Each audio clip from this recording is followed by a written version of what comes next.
adalah niat. Nggak ada niat. Ya udah nggak jadi tuh. Udah nggak ada niat nggak jadi. Niat. Oke. Mbak Tia, apa? Kalau di dalam kehidupan anak-anak muda ingin menolong tapi nggak jadi menolong, biasanya kendalanya itu apa sih? Karena ada masalah sama orang itu. Oke. Kita juga orang tua kayak gitu. Ya, karena ada masalah sama orang itu. Iya. Oh, ini udah tahu aku nggak suka sama dia, minta bantuan sama saya gitu. Terima kasih. Gitu ya. Ini kejujuran anak muda, mantap. Oke, masih ada 2 pertanyaan lagi yang belum dapat, jangan ragu. Yang kedua, adakah faktor-faktor penghambat bagi rasa kepedulian kita terhadap sesama? Dari kecil kita dididik untuk peduli, sehingga sampai sudah menua seperti ini kita sudah mengerti apa itu peduli. Nah, tetapi pertanyaannya, untuk sesuatu yang sudah kita mengerti itu tentang kepedulian itu, adakah faktor-faktor yang menghambat untuk tidak melakukan sesuatu yang kita sudah tahu itu? Dalam hal berarti ya. Misalnya dari kecil Ya. ada kotoran di lantai, orang tuanya tidak mengingatkan, jadi tidak peduli. Kemudian berlanjut setelah besar itu dengan saudaranya, dia kok tidak peduli, acuh tak acuh, itu orang tuanya tidak mengingatkan. Artinya faktor historis.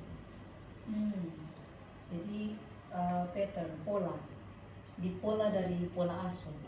Ada beberapa keluarga yang tidak mempola anaknya untuk peduli. Ya, nanti kalau di kampus kita ketemu ada gitu, ini orang aneh sekali gitu. Ternyata ada. Ya mungkin bukan tidak dipola oleh orang tua ya. Atau orang itu terlalu skeptis, pendiam ya Mbak Tia ya, terlalu introvert anak muda bilang, tapi yang diangkat oleh Pak Sutino pola. Dari kecil, ketika benda kecil jatuh, kita tidak mengajar anak kita untuk pilih deh, letakkan kembali pada tempatnya.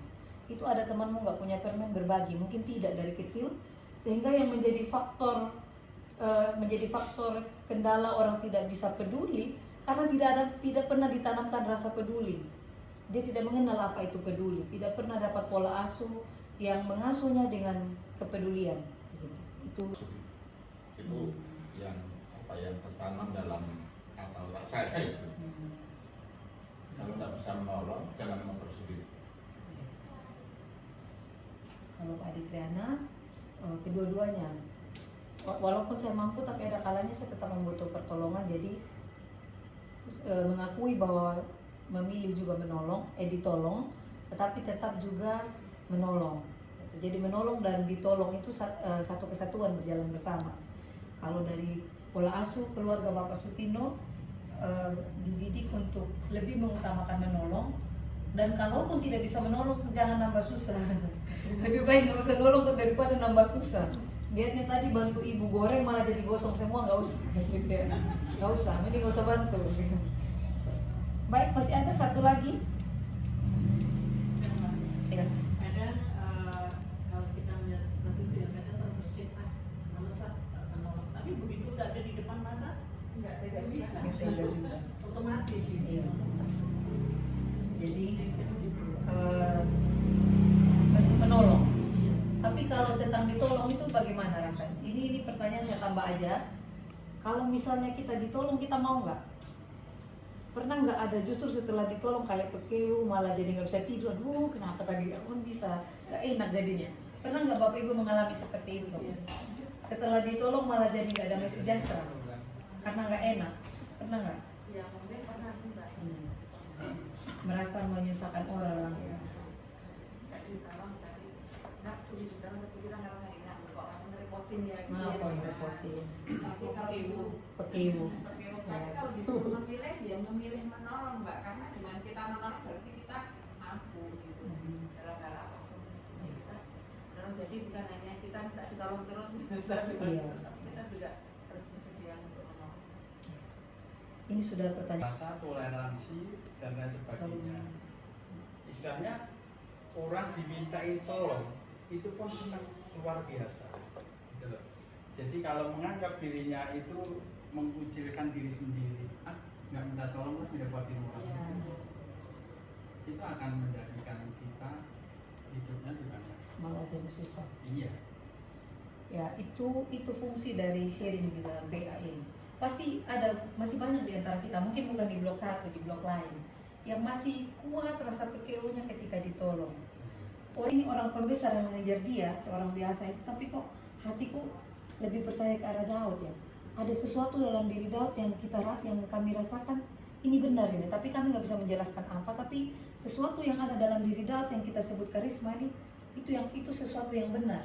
Sehingga itu yang menjadi daya tarik, orang mau mempercayakan diri pergi bersama-sama dengan orang yang sedang dikejar oleh raja yang besar. Gitu. Baik Bapak Ibu yang lain, silakan. Itu kan raja yang terpilih ya, jadi Ya. dia sudah punya anugerah atau punya wahyu raja, wahyu kepemimpinan itu sudah ada, orang sudah mulai dengan bisa mengalahkan Goliat, dengan bisa mengalahkan masalah itu, orang percaya bahwa inilah pemimpin kita, pemimpin kami, gitu kan sudah mulai percaya walaupun belum punya singgasana. Iya.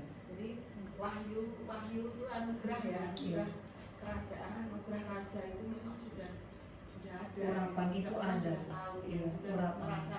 So, orang-orang dulu kan tahu ini layak nggak ya nanti jadi presiden tuh ini, itu kan sudah tersirat juga di ini kita. Iya. Ya. Jadi bukan hanya di sana, di Indonesia pun juga seperti itu kan, nanti yang diramalkan jadi presiden ini. Waktu ibu bilang wahyu saya kepikiran itu ramalan-ramalan dia Pak Jokowi kepikiran ini tahunnya Mas yang diramalkan Ya, dalam Daud kan sudah tanggung sudah jawab. dijebaki juga ya, Iya. sudah di ini. Jadi walaupun belum punya kerajaannya yang nyata, tapi orang sudah tahu bahwa ini Iya. calon pemimpin yang bisa diurapi. Diurapi. Mami nggak dijebaki tahu itu bahasa Jawa. Diurapi. Ya, diurapi kan. Iya. Jadi Walaupun Daud tahu belum punya urat. kerajaannya, tapi kan sudah ada, Tuhan itu sudah mengizinkan bahwa dalam itu nanti calon raja yang Iya. bisa memimpin. Pun juga mengalami hal seperti orang 400 itu. Kenapa 400 orang datang sama si Daud? Karena sudah merasa bahwa nanti si Daud itu akan menyelamatkan saya, kan gitu. Biarpun Daud itu juga punya masalah. Jadi orang punya masalah itu juga bisa akan terselesaikan. Punya pengalaman. Iya, itu. Jadi apa yang dia lakukan dengan datang ke gua itu tadi, bahwa saya ketemu Daud nyaman, hidup saya tidak akan seperti ini lagi. Itu prinsip 400 orang itu. Lalu kembali ke pertanyaan yang ketiga, apakah yang kita harus lakukan semampu kita biarpun saya susah. Karena 400 orang itu lain-lain dia itu minta bantuannya. Ada yang minta bantuan yang tidak harus pakai materi, ada yang pakai materi. Ya kita carikan suatu solusi. Jalan keluarnya. Tidak harus kita membantu pun seperti itu kan. Jadi kalau kita sebagai Daud, ya tetap kita saling bantu. Karena bahwa percaya Daud itu dengan rohnya Tuhan, yaitu kenapa dikejar orang 400? Karena orang 400 percaya bahwa saya itu nyaman sama itu, percaya bahwa Daud itu bisa menolong kita. Jarang kita bantu lah. Titik singgung itu saudara seiman, mau tukang sampah, mau berbagai komunitas itu kan titik singgung dalam kehidupan kita. Saudara, sanak saudara dan teman-teman ada titik singgung, timbuk kata apa sini. Jadi harus ada titik singgung dulu dalam kehidupan kita. Kadang mohon maaf ya, karena orang Kristen itu dianggap murah hati, berarti kita sering menjadi korban kebaikan kita sendiri. Jadi ditolong malah bentuk ini ada, Mas. Jadi mohon maaf ya, kita real aja. Hanya memang apapun juga kita kan mesti mengacu pada kitab sebagai way of life, ya, doman kita. Kalau cuma orang berbuat baik, ya apa bedanya dengan tetangga kita?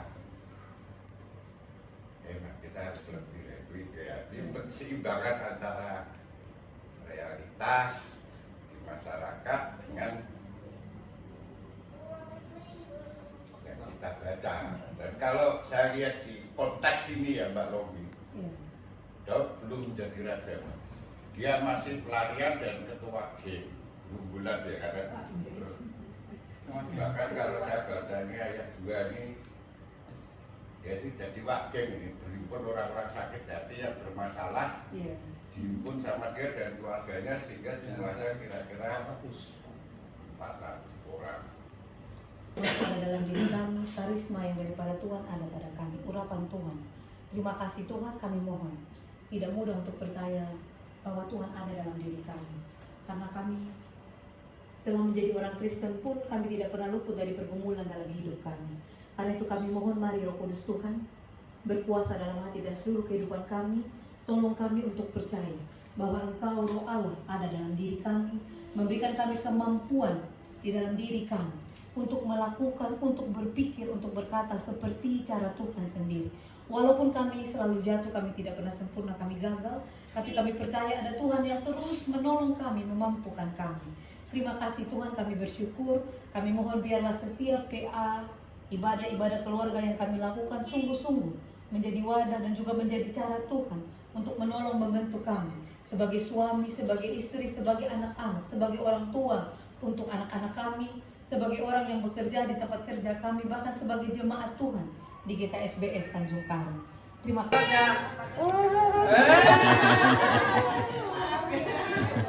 Gak mau.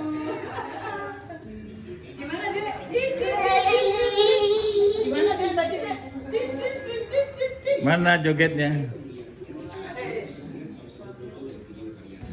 Itu larinya aja joget. Apa rasa kamu udah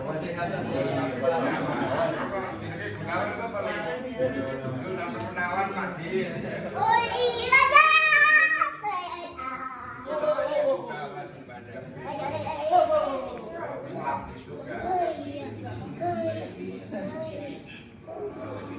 Ayo mama. Kita